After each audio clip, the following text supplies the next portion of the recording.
Welcome to Vegas Realty Check, your go-to podcast for all things Las Vegas real estate. Whether you're buying, selling, or investing, we bring you the latest market trends, insider tips, and expert insights to navigate the ever-changing Las Vegas realty landscape. Tune in each week as we break down the data, answer your questions, and help you make the best real estate decisions in the entertainment capital of the world.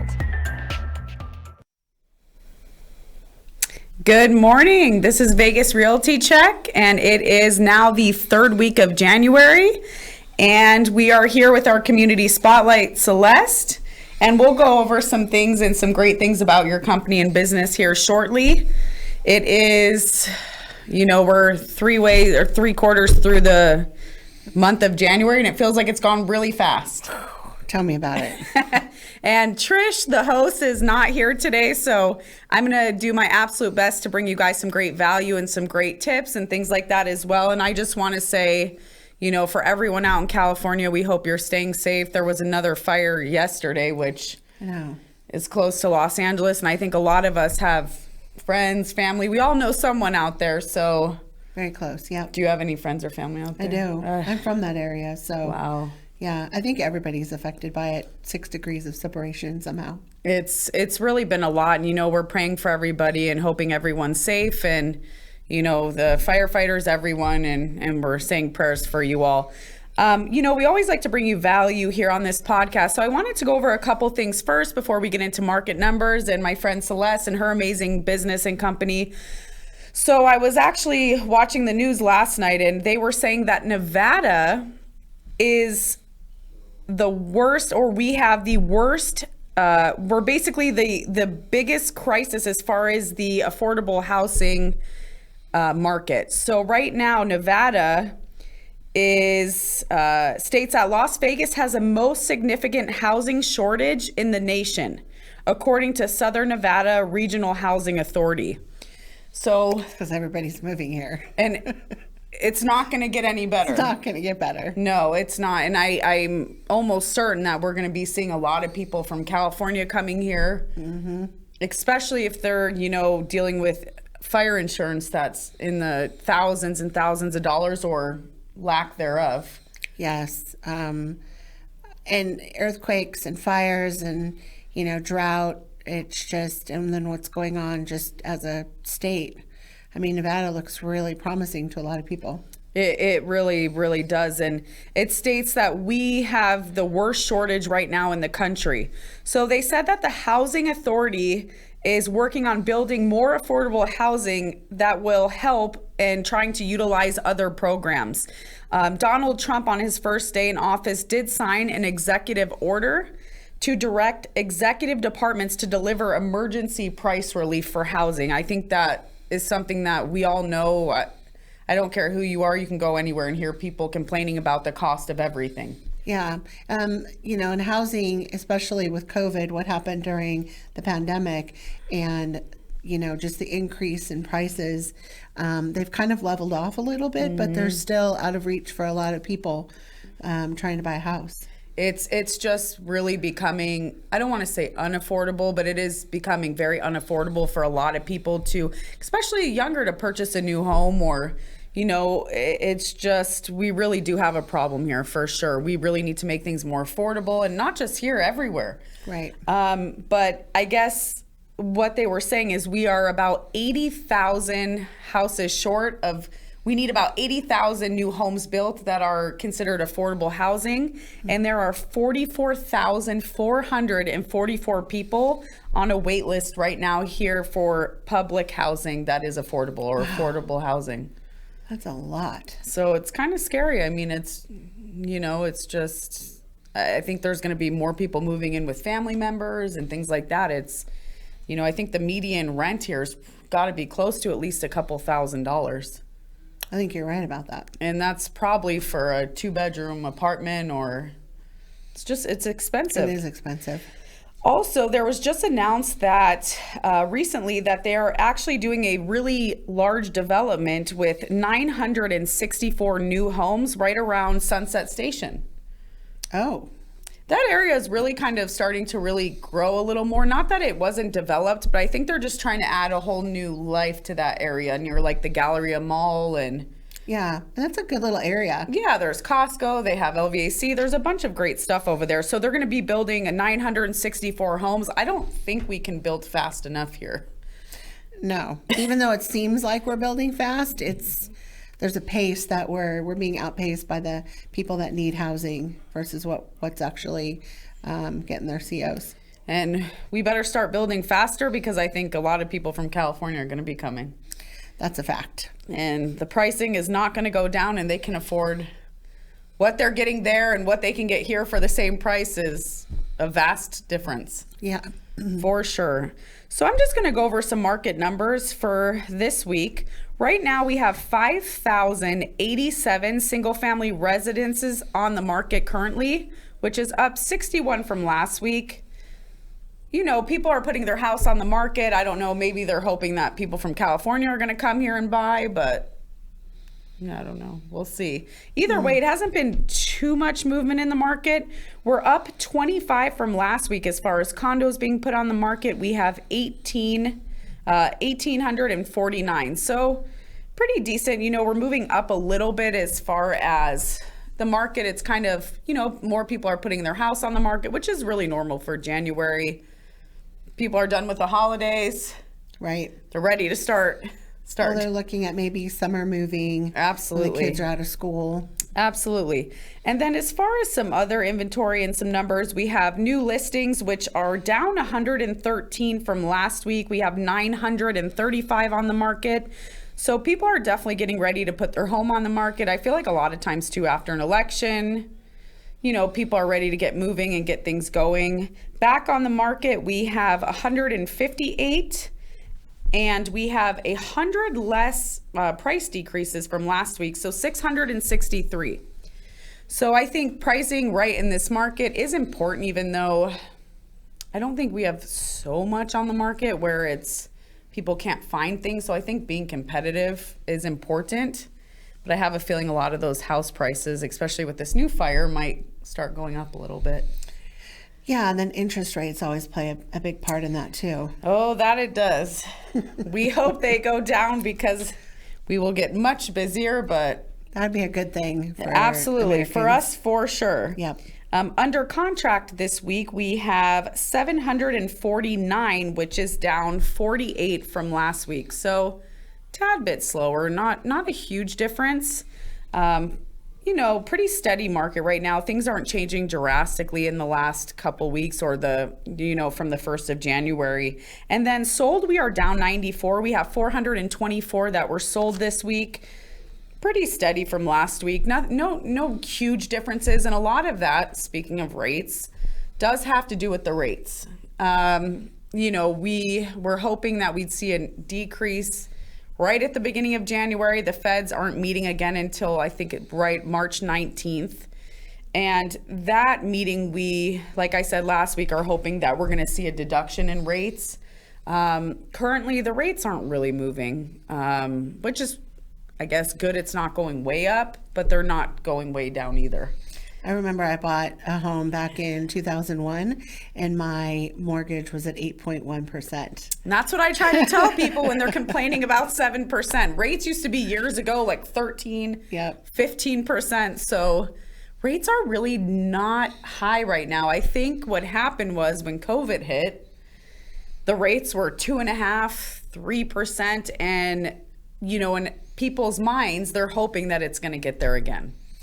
That would be a miracle, I think, if it did. I mean, granted, what would have to happen for those rates to get there, because I don't want to be stuck in my house for 6 months straight. Right. So either way, do I personally think rates were going to get to that again? No. I wouldn't be personally complaining, but it would be great for us as lenders. But, you know, I'm hoping that the rates are going to get down into the low 6s by the end of the year, which would be great. That's actually a really great rate. Right now, we are sitting on a conventional loan right around our national average is about a 7%, 7.1%. And when I say national average, that's really just based on the national average. That doesn't mean that if someone has great credit or great debt to income, you're not going to get a lower rate. But that's a national average, and we're sitting right at a 30-year for VA conventional, right about a 6.4, 6.5. it's really not that high, but at the end of the day, it has to be affordable for somebody. Right. And so we're going to get into, this is my friend Celeste. We're going to get into her amazing company and all about what she does. And she is and does have a local business here. And we always like to bring people, you know, on the show that are local and, you know, are here in Nevada, which I think is awesome. It's just such a great community. And I feel like everyone kind of knows everybody. It gets that way. Or you know someone. It's a big little city. Absolutely. It's a big little city. It really is. Yeah. And it's just great to have, you know, local businesses on the show. So Celeste owns an amazing company called Lady Luxe Cleaning Co. Yes. Or company. And I love her tagline. Her tagline is, I wrote it down and it's so cute and I love it. It is, you probably know it way better than me. I better. Yeah, right. It's, wait, where is it? It's, experience luxury, live spotless. Yes. Yes. I think that when we talk about cleaning, right, there's a whole conversation around, you know, eco-friendly, non-toxic, clean living, what one person considers clean, another one doesn't. So it's very subjective, right, Absolutely. when we talk about cleaning. And I wanted to create a company that kind of disrupted and shook things up a little bit, leaning towards clean living, because I've done a lot of research. I'm kind of a chemistry geek. I can see that about you because I've like known all you that long info. enough to know that just by hearing you talk. I know that you definitely are someone who talks about stuff like that a lot. How did you, and I'm going to go back to your products and things here shortly, but how did you, like, what made you want to start that business? So I previously was a landscape contractor in town and sold artificial turf and stuff. And my partner bought me out and shut down the turf part of the company. And I honestly, Courtney, I tried to get a job in this town. Nobody wants to hire a business owner. Because you're too qualified? I don't know what it is. I applied for like sales and anyway. So I just realized it was the universe telling me that I needed to create jobs rather than take a job. So I started asking a lot of my friends. I love construction. My dad was a GC, so I grew up on the job sites and things. And they're like, start a cleaning company, like construction cleaning. And I was like, that is what I did when I was 15 and 16 on my dad's job sites out in Northern California. Instead of going to the beach with my friends, I was Working for your dad? Working for my dad. Put you to work. Picking up job Right. sites, translating Spanish, doing all the things. So I just started out wanting to do construction cleaning, but then realized soon that residential and commercial kind of help pay the bills and keep the lights on. So that's really how the company was formed.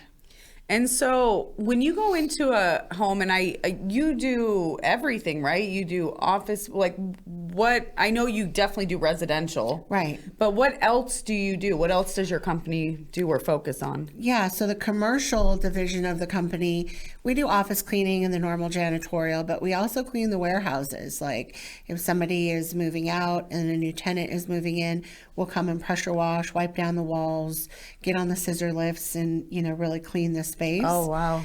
And then we also do construction cleanup as well. So progress cleanings, I've created a CMP plan for dust mitigation during construction because dust in Nevada is a big deal. It is bad. And that's why everyone has allergy problems. And Me too. yeah. And then we do the final cleaning. So we take the project that the GC is going to turn over to the owner and we make it look really good for them so that when they turn it over, the owner is wowed by, you know, just the sparkle and shine, I guess. And you also will do like, if someone has like office, like you can do that. Your Yes. company will do that once, twice a week or whatever. Absolutely. We have customized, you know, cleaning programs for whatever the customer wants. That's awesome. So a lot of commercial agents and agents that, you know, watch this show, if you guys, you know someone who has a commercial building or whatever and they need that cleaned, I feel like there's not many companies that really do that here or There's not a lot of independently owned or woman owned. A lot of my research has been in the franchise space. So there's a lot of cleaning companies that, carry the right insurances and, have W-2 employees and pay work comp and are bonded, but they're franchise models. So they're they're locally owned, but they're a franchise. I'm actually a locally owned startup cleaning company in town. So, and I love that. I always feel like, not only because it's, a woman business, right? We always like to, support our local women, for sure. I do. But I think it's just important that, these huge companies, I don't necessarily know that they have that personal touch. And I think, for you being locally owned, I think, things just are a little different. There's more care put into everything. There is. It's the team is really about treating the space as if it's their own. And I love that. That is one of our brand pillars, service beyond expectation. Oh, I like that. Really trying to figure out how do we wow somebody and do the things, that's the little things, right, that people appreciate. Because overall, the big thing is you have a clean space, but the little thing is, oh, I didn't realize they washed 2 coffee cups in the sink, or, those are the extras that we do. The little special touches. The little things, yep. So when you go into a home, like, what do you, when your company, when they go into a home, what do you guys really try to focus on? Or what is, what are some things you notice that maybe like another company just... We do a lot of move outs with property managers and do the deep cleanings. And we see a lot of misses. I mean, now, do we miss? Yes, we're humans, right? No one's perfect. Right. And we own that. But we'll go back and make it right. And I think it's just more about efficiency and how many houses or properties you can do in a day. And for us, I'm about volume, yes, but I'm also about quality, so that you have to marriage each other so that you get the result that you want, which is a clean space. Absolutely. Yeah. I think that's important because I think, if you have someone to clean your home and then it's like, it is a little things, because sometimes like you'll look and the baseboards just have dust all over them. I just think it's those little things that, you notice that do make a big difference. Right. And usually you said you always send out 2 people. 2 people. We do a minimum of a team of 2. Now there is an exception to that. If you have a small little studio, 2 people are going to trip over each other. Yeah. But not always needed. Not always needed. The rule of thumb, though, is we send out a team of 2 for 2 reasons. One is safety. Yeah. Right? 2 people is better than 1, especially when they're going into somebody's home. And then the second thing is we don't want to spend all day in your house or your office, right? We want to get in, do the job, and get out and give you your space back. So we're not about spending 6, 7, 8, 10 hours in somebody's home cleaning. Yeah, and I think that's really important. Years ago, I remember I, had someone come over and they were there literally like 7 hours. And me personally, I don't like to stay there because it's like, you're in their way of doing what they need to do. And then it just, at what point does it just become like, okay, I want my house back? So I think that's great. What is your standard time for, I guess it just depends on the size of the house. Yeah. I mean, like we have a team of 2 on a job this morning, and it's, 1,650 square feet. Because I price it out by the square foot. It's about an average size house. Yeah, and they've got 2.5 hours to get that done. Oh, that's great. Which is 5 hours total of work. That's great. So if they do 3 hours, that's okay, but, because we want to get the job done. So that's kind of the average. That's awesome. Now, as far as your products, because that is a big thing, and that's something that I think does really set you apart. Just in general, I know... you use like really safe products as well. Can you tell us about your products and that type of thing? Yeah, I suffer from allergies and same sinuses. I've always been one that tries to stay away from like dyes and preservatives. I cook at home, so I know what is going in my food. Because I just have my whole opinion about our society and things that we suffer from and what food does. And so I started thinking about, okay, what am I putting on my body, like lotions and potions? And then I started looking into bleach and ammonia and what are these products doing as we inhale them. I have 2 dogs and my housemate has 3 cats. And they're walking on these floors after we clean them. Yeah. What's happening to them? And so I started looking into the adverse effects of all of these cleaners, Lysol, Fabuloso, which is a big one, bleach.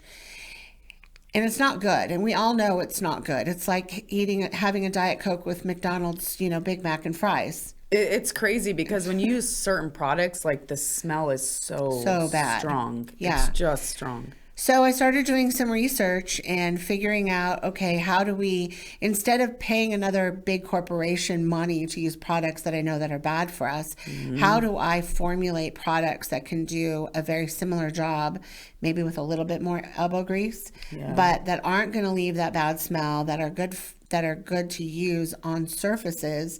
And also, I want to protect my employees. And animals. And all animals, of it. yes. Yeah. I imagine that when someone's using bleach or all these strong ammonias over and over and over again, it can't be good. It's not good. Actually, with bleach, you're supposed to use gloves, a mask, and goggles. Wow. It's actually on the bottle. That's one of my next questions. I'm going to ask you some interesting things. Okay, go. That maybe most of us don't know. So you did a ton of research and started coming up with your own stuff. Right. And so your products are just all natural, all of them? Yeah. So, you can go out there and it's no secret. You can use like the vinegars and the baking sodas and the Castile soaps or Dawn soap. Dawn soap's actually a really good product. I love Dawn. I know. It's so good. It's good for grease on your clothes if you didn't know that. That's good. It does work.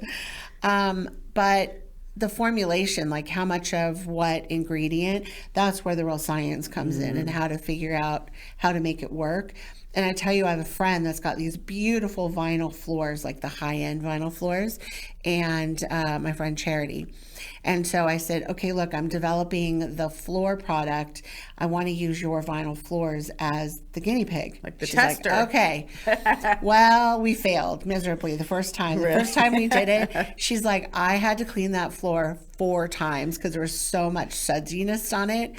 And I was just, okay. So 14 iterations later, the floors are streak-free. They're clean. Like you can take a rag after we're done and there's not the dirt. And I've talked to a lot of manufacturers. So I went to stone and flooring manufacturers and I said, okay, what products are not to be used on your surfaces? And I got all of that information and used that to make sure that my products are safe for that specific surface. So that's awesome. So can people buy your products? Yes, we have a brand new website we just launched last night. It's ladyluxcleaning.com and it's LUX. And on there are the 5 products that we already have that have launched. And then it takes people to our online store. And we're not set up for shipping yet, but it's local. You can pick it up, or if we're out in the area, we can just bring it to you. But yeah, it's all for sale. It's all ready to go. Congratulations. Thanks. Is there any like interesting facts about like cleaning or certain things that most people wouldn't know about? No, cleaning is cleaning. But like different things that people would be surprised about, or different little tips or things that you... So don't use vinegar on stone because vinegar is acidic and it will etch your stone over time. So don't do that. When you mop and clean vinyl flooring, you really want to keep your mop as dry as possible. So really wring it out good because the moisture will seep in through the cracks and then buckle it, and that voids the warranty. That's kind of interesting. Yeah, very interesting. So you just, the pink stuff, I need them to be a sponsor because I have that. It's amazing. It's I all do. natural. I'm not about to. Is it? Yeah, I'm not about to that. recreate the wheel. So the scrubby paste we use that because it's just, I can get behind that company. How do you Scrubby paste? What is it? So it's in like a little jar? a little tub, and you use it like you would use soft scrub. Gotcha. In the same situations as you would use soft scrub. One of the things, though, Courtney, that I don't talk a lot about that I really want to talk about is our workforce development. So Lady Luxe, we hire second chance employees, meaning they're post-incarceration, gone through their program. So we partner with Hope for Prisoners. We're working with Employ NV to people who are reentering the workforce. We have a few that are sober, going through sober programs. Oh, that's cool. And it requires not only an understanding of what's going on, but also when life happens to them, because it seems to happen more to that demographic than anybody else. So the understanding, and as an owner, I got to pivot, and I've got to make sure that the customers are always taken care of. Absolutely. Our Hope for Prisoners, we put on our construction projects. We don't have them in the residential homes, just because. And we don't bring anybody that has any violence or sexual-based offenses into our company, because we're women-owned. Absolutely. So I got to make sure that there are some defining metrics that we follow. It's kind of awesome, though. You're helping give someone literally a second chance, and that helps the community, and I'm sure it makes a huge difference in their life as well. It does. I actually didn't know that. That's really awesome. Yeah, so out of that comes our new nonprofit sector of the business, which is Second Chance Enterprises. I love that. That we're launching this quarter. I love that. Yeah. Is that going to be similar to what? Is that totally different? It's a whole new thing for us, but it's where we can then, get some grants and really help affect people of that demographic that are looking for ways to re-enter the workforce. I love that. And then Lady Luxe is the vehicle to teach workplace. We get certify them. We can give them job skills. That's awesome. Get them off to the next level. I love that. Well, as your friend and someone who knows you personally, I just want to say congratulations, because I think even 6-7 months ago from where you are now, it's came so far, so fast. Product line, you're growing, you're just doing everything you can for your business and the people involved in your business, and it's really amazing and inspiring to see, especially as a woman. It's just, I don't want to say we have to work harder, but I feel like sometimes we work hard, and women are just amazing, and the grind that I know you go through daily is amazing, especially having employees and things like that. So where can our viewers get a hold of you? So LadyLuxeCleaning.com has all of our contact info. We're on socials at Lady Luxe Cleaning, my LinkedIn. I mean, we're on Google. So love that. You can just Lady Luxe, LUX Cleaning, and we're out there. I love it. Yeah. Well, I hope our viewers use her. She's amazing. Or if you have office buildings, commercial, anything, they can do it all. And then to reach me, my number, of course, is 702-416-6918. I hope that I somewhat did as amazing job as Trish does. She's so awesome. We miss her, and I will see her next week. And we want to also thank our sponsor, Chicago Title. Also, please like, subscribe, tell your friends. We're always trying to bring everyone as much value as we possibly can. And we will see you next week.